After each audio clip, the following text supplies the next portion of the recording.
All right, so now that we've heard all about how awesome JavaScript can be, then it's really time to give it a spin and see how we can start adding behavior to our website by learning and using just a little bit of JavaScript.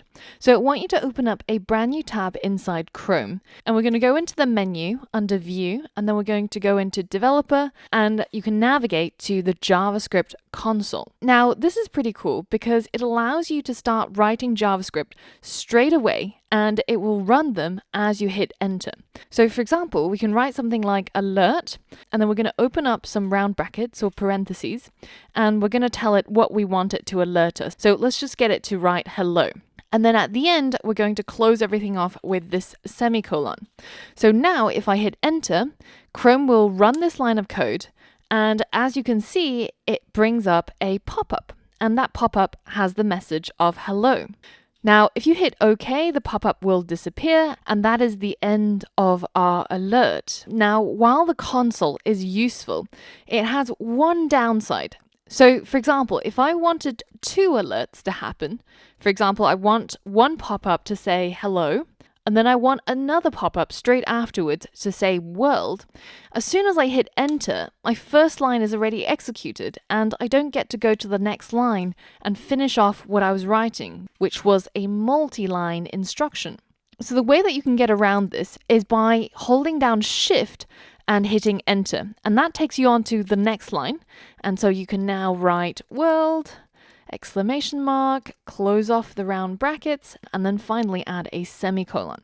So now if I hit enter, it will execute the first pop-up, which says hello, and when I dismiss that one, it will straight away execute the next line of code, which is a pop-up that should say world. Now, this is a little bit cumbersome, and very often when you're typing inside the console and you're writing multi-line code, you forget to hold down Shift and you hit enter and you've lost all of your progress. And it's a little bit painful. So I want to show you another way of writing JavaScript code that can be executed inside Chrome. So if you go ahead and go to the next tab, which is Sources, and if you click on it, you get taken to this tab. Now, on the left corner here, you see this little arrow, and I want you to click on it and go to Snippets. Now, this is a little bit of a hidden area in Chrome, as not a lot of people even know about it, but it's really, really useful for what we're trying to do. Now, once you're here, you're going to create a new snippet by clicking on this plus new snippet button, and you're going to call your script index.js or whatever it is that you want to call it. So now you can see that we've got these JavaScript files, and it's showing up over here almost like what we've got going on inside Atom. So I'm going to close off the hello.js and I'm going to remove it so that we only have one file and it's less confusing. Now inside this file here, I can start writing code. So for example, I can say alert hello and then alert world. And I can write as many lines of code as I wish.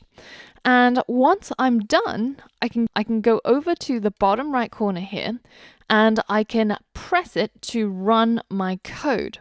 So this is slightly different from how console works. Console's kind of intended for you to test out lines of code. So you write one line, you hit enter, you test it out.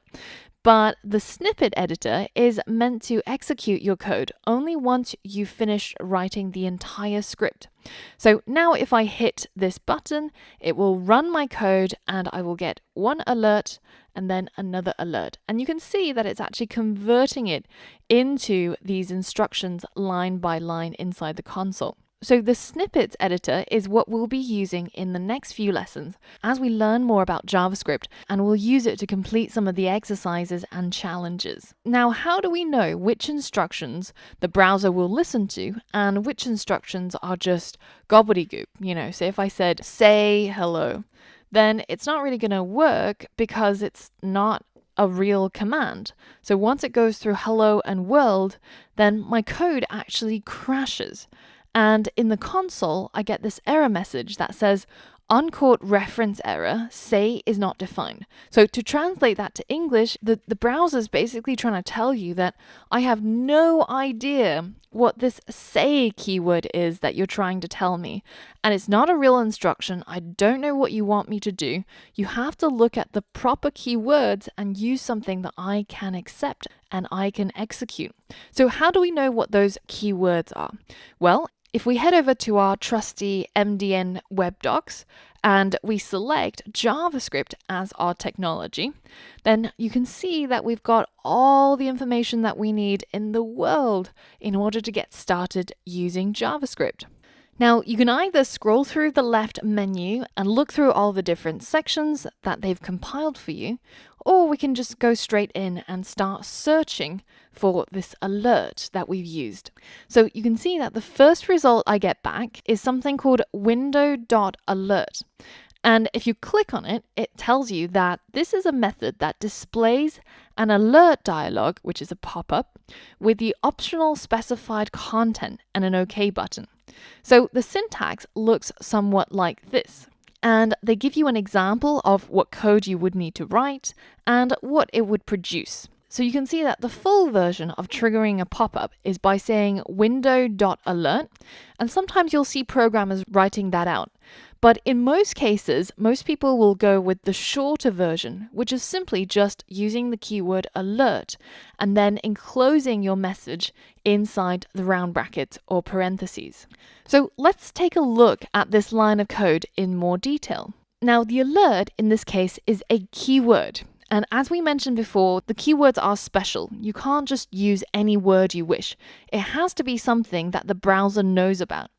And in this case, the browser knows that when you write alert, you're trying to tell it to create a pop-up. And this is also known as a function because it's a little bit of functionality. It gets the browser to do something, not like what we've done so far, which is just to change the appearance of the website. This is actually a little bit of behavior, which we got by writing JavaScript code. The middle part here in green is the message. This is what we want to show up in the pop-up. And you can change that message to anything you wish. And it doesn't matter what you write, it could be gobbledygook for all the browser cares, but it will faithfully display that message in the pop-up. And finally, at the end, there is this semicolon.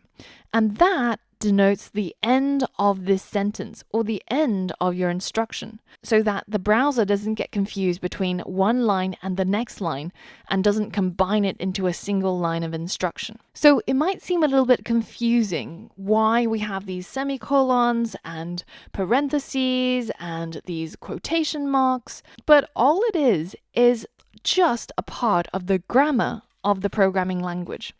So just as in English, we could type out something like say, colon, quotation marks, hello, full stop. And this, as a human, we will know that it's trying to tell us to say the word hello. In programming, it's exactly the same. We need some of these symbols to tell the browser or the computer what it should do. So, for example, the semicolon is just like the full stop in English. This is the end of the sentence or the end of the instruction. And the quotation marks works exactly the same.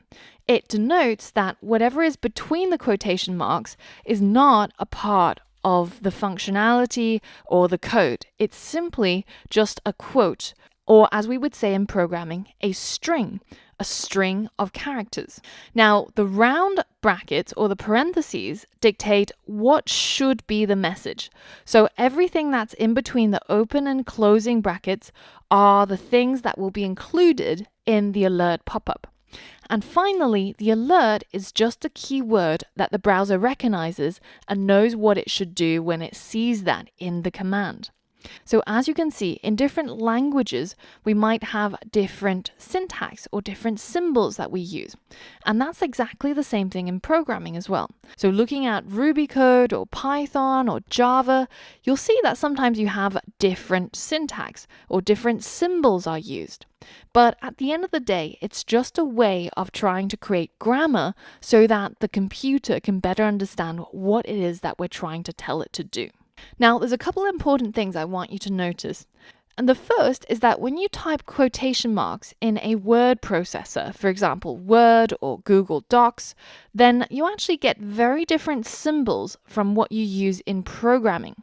And the reason is because in programming, the open quotation and the closing quotation are the same symbol, whereas in a word processor, we care more about how it looks. So the open quote and the closing quote are actually completely different symbols. And if you try to run this line of code using these symbols, then it won't work. But thankfully, whenever you're typing inside a text editor that's intended for code, so for example, the snippets tool or in Atom, then it will automatically give you the programming quotes instead of the stylistic quotes. It only is a problem when you copy and paste things from things like Word or from notes, and you have to be careful about what symbols you're copying in, which is one of the reasons that typing code out and getting more practice is always better than just copying and pasting. The other thing I want to show you is that when I write code in the coming lessons and modules, I will write it so that there is no space between the keyword, the round braces, the quotation marks, and also the semicolons. There's no spaces in between here.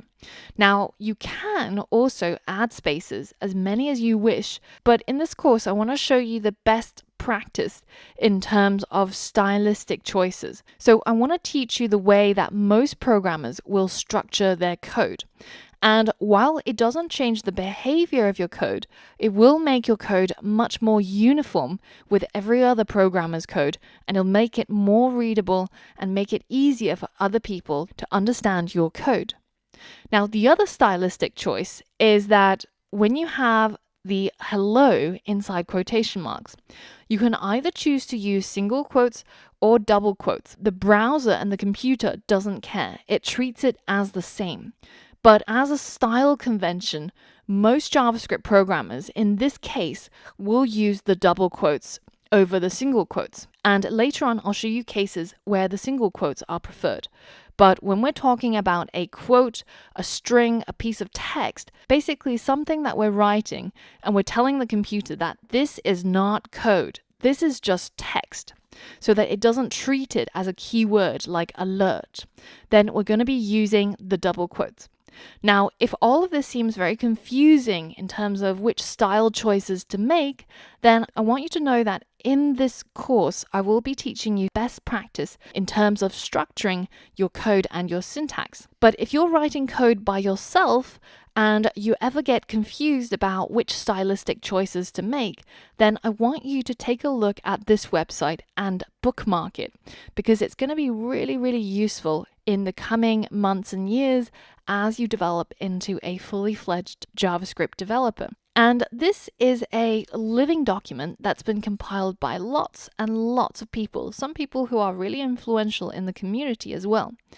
And essentially, the key message is that all code in any code base should look like a single person typed it, no matter how many people contributed. So that means that everybody has to stick to the same style so that the whole project looks consistent.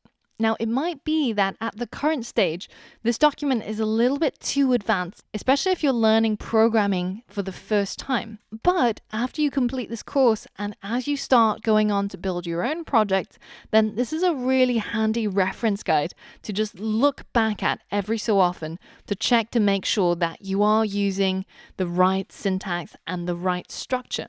And for me, it's a little bit like the book, The Elements of Style, which is a writing style guide for writing in English. And every so often, after, a year or so, I tend to read this small book just to refresh myself on, whether if I'm using the correct grammatical style, whether if I'm using the Oxford comma.